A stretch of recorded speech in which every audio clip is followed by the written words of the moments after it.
Hi everyone, my name is Sarah Mari. I'm one of the librarians at Portland Public Library in Portland, Maine, and I'm here today to continue our read aloud that we've been doing. So we're reading right now Witch Witch by Eva Ibbotson, which is published by Scholastic, who've let us read it. A quick recap of what's happened. The evil wizard, Araman the Awful, has decided to marry, and the way that he's going to marry is by holding a contest to see which of the witches of Todcaster can do the most evil deed. In the last chapters, the coven of witches found out that this was happening, and they gathered together at the hotel to start the competition, where they were joined by one witch they hadn't seen before, Madame Olympia. Belladonna, who is a good witch, who is struggling a little bit because she would really like to be a bad witch in order to win a competition, realized that Madame Olympia, the new witch, is an enchantress and probably doesn't have the best intentions for the marriage. So we'll pick up with chapter 5. Belladonna was still worried when she awoke. It seemed certain to her that Madame Olympia would win the competition and become Mrs. Canker, and she feared most dreadfully for Araman. She got up and went to the open window, and at once a family of blue tits flew onto her shoulder and started telling her a long story about a nesting box that wasn't fit for a flea to sleep in, and the shocking way that people carried on, taking their milk bottles in too soon and keeping cats. Belladonna sighed. She could cope with one blue tit in her hair, but a whole family always gave her a headache. "You can stay, but in my straw basket," she said, managing for once to be firm. Doris, fortunately, was still asleep, her body bleached to the whiteness of the bath, her vile eyes peacefully closed. Belladonna cleaned her teeth and went downstairs. The rooms were deserted and silent still. She didn't feel like the other witches this morning. She didn't feel like anybody. And slipping out of a side door in the street, she began to walk from the hotel. She walked and walked and walked, letting her feet carry her where they would, and presently she found that she had left the pleasant gardens and smart shops which surrounded the Grand Spa Hotel, and was in a poor and slummy part of the town, where the houses were neglected and dirty. Orange peel and broken glass littered the gutters, and mangy dogs foraged in the dustbins.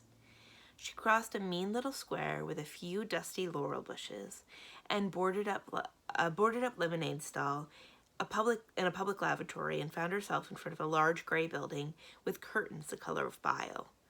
A flight of mottled stone steps led from the side of the building to a patch of gravel and scuffled earth which might have once been a garden, and there, hunched on the low wall which ran beside the pavement, was a small boy. He was looking at something that he held cupped in his skinny hands and making that kind of hiccuping noise that people make when they're trying not to cry. What was cupped in the boy's hand was an earthworm, and the name of the boy, a name he hated, was Terence Mugg. When he was a small baby, Terence Mugg had been found wrapped in a newspaper in a telephone kiosk behind the railway station. The newspaper had smelled of vinegar, and the lady who had found it had thought at first that it was a packet of fish and chips. However, when the fish and chips packet burst and put out a small pink hand, she screamed and ran for a policeman. At the police station, Terence was fed and clothed and photographed in the arms of a pretty policewoman, and when his picture appeared in the paper, no one said, "Ooh, ah, and isn't he sweet?" and no one wrote in to offer to adopt him, although an old gentleman wrote in offering to adopt the policewoman. Terence just wasn't that kind of baby. There were even people cruel enough to say that they might have left him in a telephone kiosk themselves. So poor Terence was sent to the Sunnydale Children's Home in the most dismal part of Todcaster, and matron christened him Terence after an actor she fancied at the time, and Mugg because she said, with a mug like that, what else can he be called? Babies in children's homes usually get adopted quite quickly, but not Terence. Not only was he an unusually plain baby, but he spent the first 5 years of his life getting not only chicken pox and whooping cough, but really quite unusual things like brain fever and dermatitis and croup. Naturally, nobody wants to adopt a baby whose entire head is swathed in bandages, or whose face is covered with spots, or who can't digest cheese without turning as yellow as a lentil. By the time he was 5 and started at the local school, Terence had quite given up hope of finding a family to love him. "We all have that one with us for life," Matron would say nastily as Terence crept past her like a battered little snail. "No Mrs. Wright's coming along for him." People who are lonely and unloved often turn to animals for company, and that was what Terence had done. Only, of course, at the Sunnydale Children's Home, Matron did not allow proper pets. So it was little things like small spiders and hurrying woodlice and shiny beetles that Terence played with when he was out in the waste patch that they called a garden, or found under paving stones on his way to school. It was in this way that he had found Rover. Rover was an earthworm.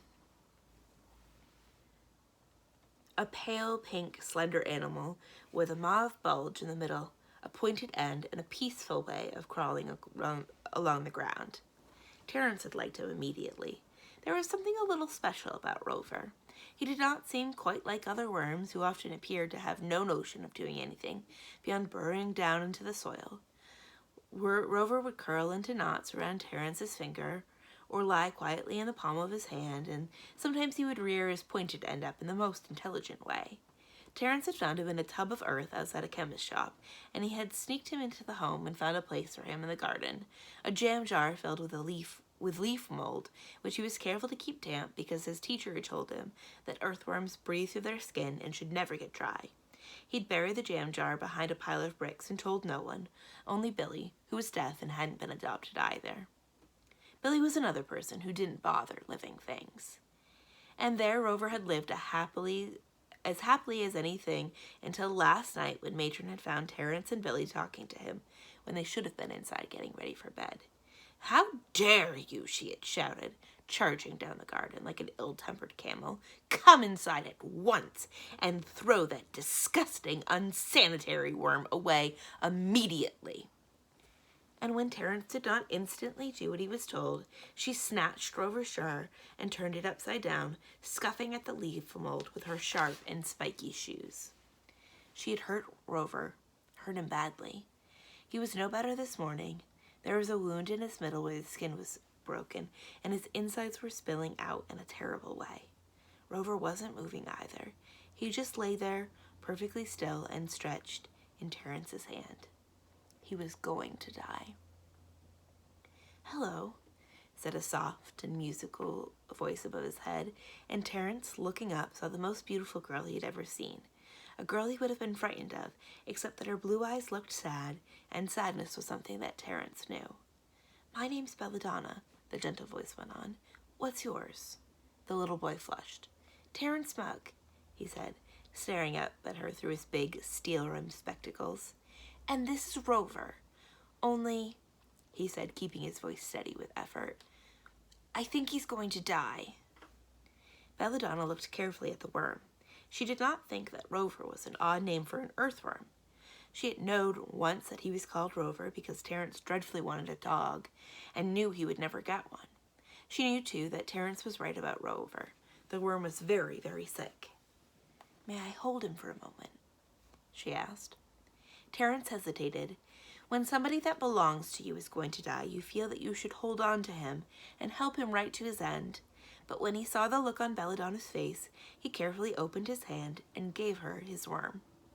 Belladonna bent over Rover, and her hair fell like a golden curtain, inside which the wounded worm lay snug and warm. Then she began to croon a little song. Terence had never heard a song like the one that Belladonna sang. It was about dampness and the soft darkness of the rich earth, and about patient worms who had turned it through the years. It was a song about pinkness and wetness and roundness, and while she sang it, Terence felt that he too was an earthworm, and understood the soul of all earthworms, and always would. Then she blew 3 times on her cupped hands and parted them. "Let's see now," she said. "Oh," said Terence. "Oh!" The little jagged place where Matron's shoe had hit the earthworm's side was quite closed over. Rover's skin was smooth again. There was no scar, and even as Terence gazed at him, Rover reared up his pointed end just in just the jaunty way that he used to. Terence was quite possibly the ugliest little boy that Belladonna had ever seen, but now his face was shining like an archangel's. "He's better! He's all right again! You healed him! Oh, Rover, you're fine again! You're better than ever before!" He looked at Belladonna. "Only, you didn't give him any medicine or anything. Are you a vet, then?" But his face was puzzled because he had seen vets, and they did not look like Belladonna. "Well, not exactly," said Belladonna. "But sometimes I can—" She broke off and flinched. Quite the most unpleasant voice she had ever heard was coming to her from the top of the stairs. "Where is that dratted boy?" it whined. "Sulking in the garden again. Really, I don't know why they bothered to fish him out of the telephone kiosk. He's been nothing but trouble since the day he arrived." The unpleasant voice belonged to the tall, bony woman with yellowish skin and a nose that you could have cut cheese with. "It's Matron," whispered Terence as he drew closer to Belladonna. "Oh, there you are, you wretched boy. Well, come away at once, or you'll have no lunch. And if you still got that slimy worm, I'm going to flush him down the lavatory, and you after him." She began to charge down the steps, and Belladonna could feel Terence shrinking away beside her. "No," he said, "please, I'll put him away." Matron took no notice at all. She had reached the bottom step and was coming along the gravel path. "As for you," she said, glaring at Belladonna, "I'd like to know what you're doing trespassing in a private garden." "Will you take him?" Terence whispered. Belladonna nodded and slipped Rover into her hand. Then she put her arm around Terence's shoulder, and as she felt the shivers that shook his thin little frame, a great anger shot through her. Belladonna was almost never angry, but she was angry now. Very angry. Belladonna closed her eyes. She took a deep breath. Then she called on a god that white witches do not usually call on. "Oh, great Sir Nonlius, you horned one, please help me halt this revolting woman." Matron was coming closer still. Then, suddenly, she stumbled and looked back at her left foot. She tugged at it. She pulled. Nothing happened. Matron's left foot would not move. "Oh," gasped Terence, "look." A little bulge had appeared at the tip of Matron's left shoe. Then the leather burst open, and a green root appeared and began to snake along the ground and bury itself in the soil. From the side of the shoe came another root, and another, and the roots grew thicker and stronger. Gnarled they were now, like the roots of an ancient beech, and always pushing down, down, into the ground. "Help!" shrieked Matron. "Help! Eek!" It was happening to her other foot now. From her heels, her toes, her ankles, her knobbly knees, roots that began soft and green and became thicker and more twisted as they grew downward. Roots like great creepers, like ropes, and all tethering Matron, as if with bands of steel, to the ground. "Help!" shrieked Matron again, but no one heard her, and now the roots were coming out of her waist and her arms, and then she could shriek no more because a tendril had sprung out of her upper lip and was snaking down towards the ground, closing her mouth as firmly as a trap. "Oh," said Terence once again. He was still nestling against her skirt, but when Belladonna looked down, she saw that he wasn't frightened, just amazed. "You did it," said Terence. "I know you did it. You're magic, aren't you? You're a witch." Belladonna nodded. She, too, was very much excited, because rooting people to the ground is magic, all right, but it's not very white.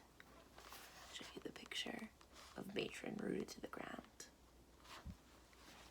Rooting a begonia, or a cabbage, or a clump of wildflowers is white magic, because begonia and cabbages and clumps of wildflowers like to have roots and cannot live without them. But rooting matrons is a different matter. If it wasn't actually black magic, it was at least certainly fairly gray. And Belladonna's eyes were shining as she looked at Terence. "You've brought me luck," she said. "You and Rover. That's the blackest thing I've ever done, ever." "Do you mean you usually do white magic, like healing people and so on?" said Terence. It struck Belladonna that he seemed to have a natural feel for magic, and not to show any of the fears that one would expect in so nervous of a boy. "But do you want to be black?" "Yes, I do.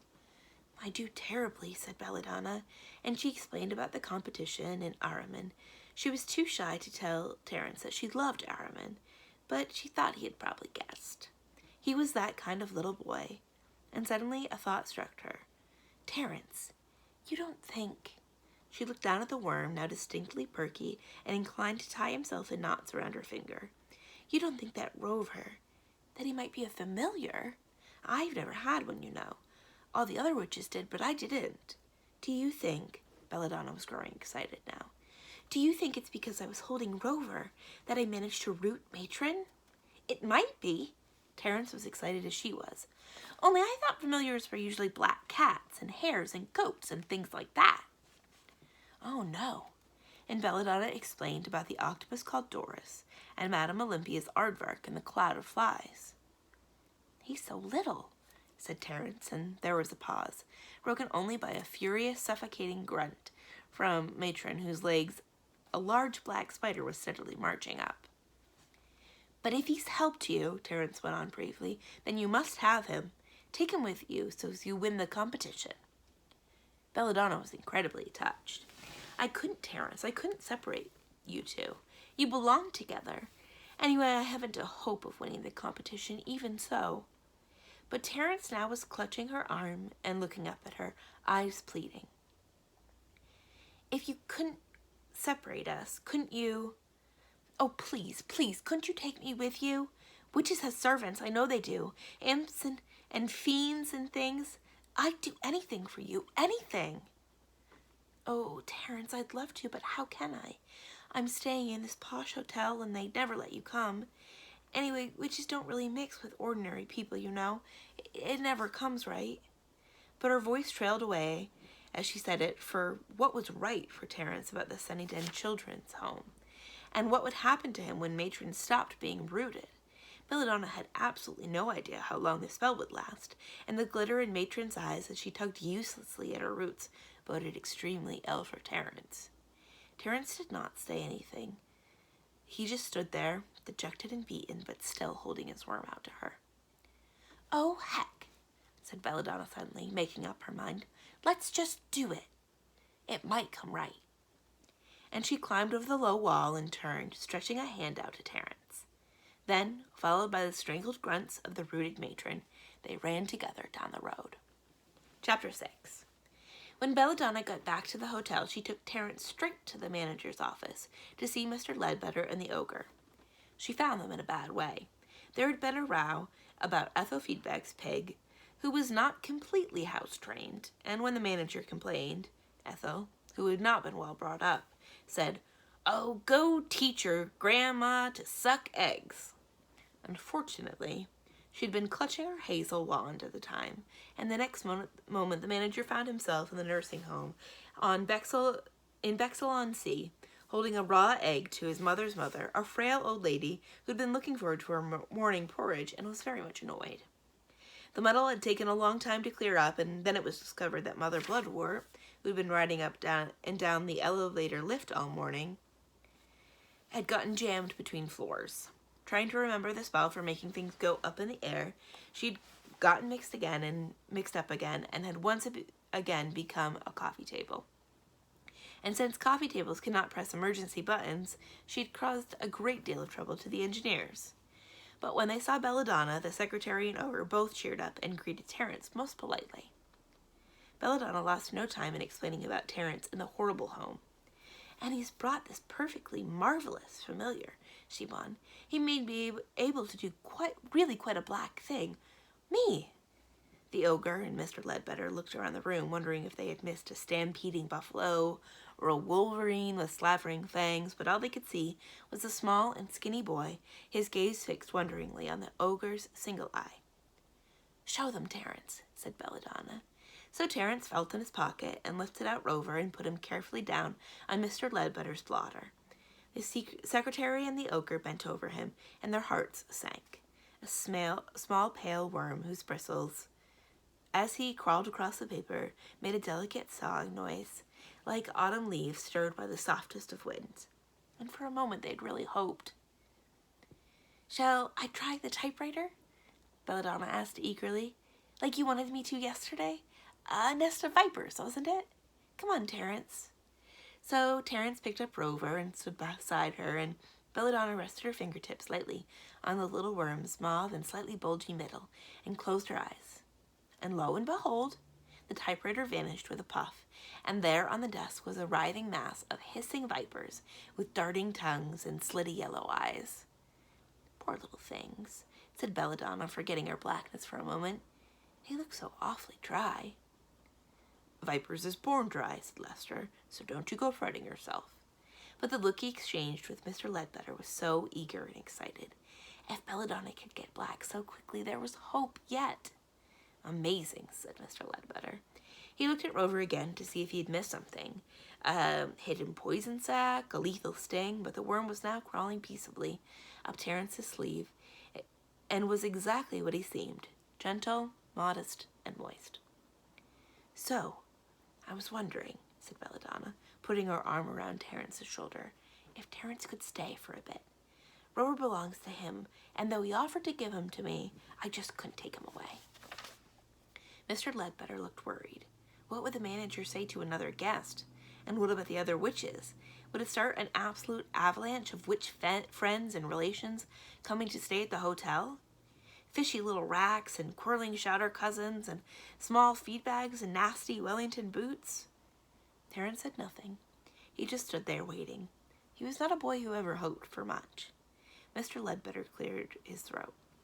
It so happens, he began, that I have a sister. Amelia is her name. Amelia Ledbetter. The ogre and Belladonna looked at him anxiously.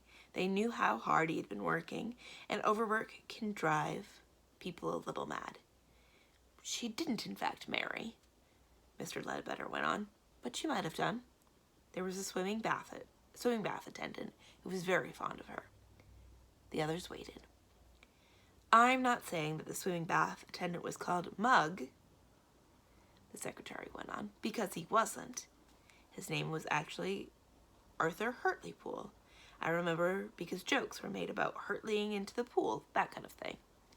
Still, if he had been called Mug, and if he had married my sister Amelia, and if the marriage had been blessed with a son, then this son, finished the secretary, would undoubtedly have been my nephew. Your nephew Terence, Belladonna said, seeing the light. Precisely.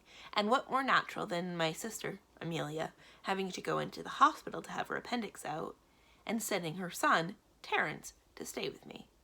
Oh, Mr. Ledbetter, you're wonderful, cried Belladonna, throwing her arms around the secretary, a thing he very much enjoyed. Terence looked as though he'd swallowed a lighted candle, but when he spoke it was to say haltingly, If I was your nephew, shouldn't I have... He was too shy to finish, but his eyes went to the back of Mr. Ledbetter and lingered there. The secretary was a modest man, so much that he usually wore his stump inside his trouser, but Terence was a boy who noticed things. A tail? Said Mr. Ledbetter. Terence nodded. I could make him a little one, said Belladonna, even without Rover. Making tails is growing magic, and there's nothing whiter than that. But I don't know. I feel Terence is kind of perfect the way he is. Terence looked up quickly. Surely Belladonna was mocking him. But no, her periwinkle eyes were very clear and very loving as she looked at him, and he had to turn away because a lump had come into his throat. Quite honestly, Terence, said Mr. Ledbetter, if you can manage without one, it would be better. There is, you see, the problem of sitting down, and my sister, Amelia, your mother, that would be, was perfectly tailless as far as I recall. Terence didn't keep on about it after that. To be able to be near Belladonna, to know that his worm might help her gain her heart's desire, was happiness enough. Only someone really greedy and undisciplined would also expect a tail. I'll tell you one thing, though, said Lester. I wouldn't say anything about Rover being such a powerful familiar. I'd let Terence look after Rover and pretend that he was just a pet. That's what I'd do. If it gets around that Rover's giving Belladonna even half a chance of winning the competition, I wouldn't give a fig for his chances. Oh, no. Surely no one would hurt an innocent worm like that, said Belladonna. Now, Belladonna, try to think black as well as acting it. There's already been some hanky-panky with Doris, lurching about the bath she was, drunk as a lord and a nasty pea-green color with it, and Miss Rack saying Doris never touched a drop, and someone must have forced it down her throat. Oh, poor Doris. Is she all right? Cried Belladonna. Well, it seemed she'd been on the bath salts, but it just shows, Lester said darkly. I wouldn't trust any of those witches as far as I could throw them, let alone that Madame Olympia. A chill spread around the room as they remembered the enchantress's cruel smile and the necklace of human teeth. And what about those shatter chickens? You know that they follow you about. One peck at Rover and you'd be back to bloomin' begonias, said the ogre. Belladonna saw the sense in this. They wouldn't mean to, of course. They'd feel awful about it afterwards. But all the same. She turned to Terence. All right, you shall be Rover's bodyguard and keep him. And when I want to do some magic, you can come over and stand beside me, and I'll touch Rover without anyone seeing it. That's the ticket, said the ogre. It was decided that Terence should sleep on a camp bed in Mr. Ledbetter's room and make himself useful in general until it was time to go to Darkington. And when Belladonna had turned the Vipers back into a typewriter again, she and Terence went to wash their hands for lunch. In the afternoon, Mr. Ledbetter took the witches to a big department store called Turnbull and Buttle to buy the long black gowns and hoods that they were to wear for the competition. He had hoped to have Lester to help him, but Araman had sent for the ogre, spiriting him away just as he was about to lift a spoonful of banana fritter to his mouth. And it was Mr. Ledbetter alone who had to shepherd the witches up to the third floor and stop Mabel Rack from leaping onto the fish slab and return the cigarettes that had mysteriously flown through the air into the handbags of the Shatter twins, and explain to the young man behind the glove counter that he couldn't immediately marry Belladonna. Fortunately, the gowns were waiting for them, black ones with hood like school teachers used to wear, and long enough to reach right down to the ground and cover Mother Bloodwort's slippers and Ethel Feedbag's wellies, and so with the black carnival masks that Turnbull and Buttle had ordered specially, there really was no way of telling which witch was which. But when it came to Madame Olympia's turn to try on her gown, she made a nasty scene. All day the enchantress had kept snootily to her room, insisting that meals be sent up to her, ordering incredible delicacies for the aardvark, and putting out 17 pairs of shoes for the poor boot boy to clean. Now she looked at her plain cotton gown and said, Are you out of your mind? Do you imagine I can perform magic in that rag? I'm afraid all the witches have to be dressed alike, said Mr. Ledbetter. It's one of the rules of the competition. Then rules must be broken, said the enchantress, fixing Mr. Ledbetter with an evil and glittering eye. It is impossible to say what would have happened next, but just at that moment Mother Bloodwort, who had been resting on a low gilt chair, gave a shriek of excitement. It's me big toe! It's me big toe! It's happened! I can feel it! Belladonna put down her gown and hurried over to her. What has happened, Mother Bloodwort? It's my turning myself young again spell. I've been working on it all week, and just now me big toe gave a splutter. More of a spurt it was, like a spring chicken it felt, raring to go. She began to scrabble under her musty skirt, and removed her stockings, shook off a couple of the small gray bandages which clung like dead mice around her ankles, and stuck her naked foot into the air. The stunned shop assistants drew closer. The witches clustered around. It is pinker than the others, I'm almost sure, said Belladonna at last, and sort of fuller looking. Rubbish, said Nancy Shouter. It's exactly like the others and nasty with it. You've made the whole thing up, said Mabel Rack, pursing her cod-like lips. And your toenails need cutting. The unkind remarks of the other witches came thick and fast, and it had to be admitted that Mother Bloodwort's toe did look exactly like the others, yellow and bent with little tufty hairs. But Mother Bloodwort was not to be put down. You'll see one day, all of you. When I get the rest of the spell, you'll see. I'll be so young you'll have to put me into diapers. But she allowed Belladonna to help her on with her stockings and lead her back to the bus. It had been a rather exciting day. When Lester found himself spirited away to Darkington in the middle of his banana fritter, he had a feeling that his master was up to no good. And he was right. Araman had sent for him to tell him that the witches couldn't stay at the hall during the competition. But, sir, began Lester. Airman, who was in his library, waved a hand. Don't try to persuade me, Lester. Even if they stay in the East Wing, as you suggested, and even if they're completely covered in their hoods and gowns, I just can't face it. Lester tried not to show it, but he was annoyed. It seemed to him that if Araman was doing everything he could to make the contest as difficult as possible. After all, if you wanted a black witch, what was the use of fussing over a few warts with whiskers on them, or a sea slug over someone's eye? For a moment he wondered whether to mention Madame Olympia. Araman hadn't seen her yet, and she might be more his type. About Belladonna he decided to say nothing. The disappointment if she didn't win would be bad enough without raising any hopes. Well, what are they to say then? He asked. Araman brightened. I had a good idea. I just want them to camp in the west meadow, the one opposite the main gate. They'll be out of the way there. Just buy everything you need, those pretty orange tents with the little plastic porches and camping stoves and those cunning canvas lavatories. Buy everything, he said grandly, and send the bill to me. But it's October, sir. They'll be freezing. No, not at all. Braced is what they will be. Toned up. Those nylon sleeping bags are very good, I hear. You'll have to excuse me now, Lester. I have the judges arriving tonight. And as he came away from the library, Lester met the Wizard Watcher. How do you find him? Asked the left head. Office chump, said the ogre. Wants the witches to camp in the west said the ogre. Wants the witches to camp in the west meadow. Won't have 'em in the house. The monster sighed. He's taken it hard, said the middle head. You can imagine how we feel, letting him down. Still, if the wizard didn't cometh, what could we do? Remarked the left head.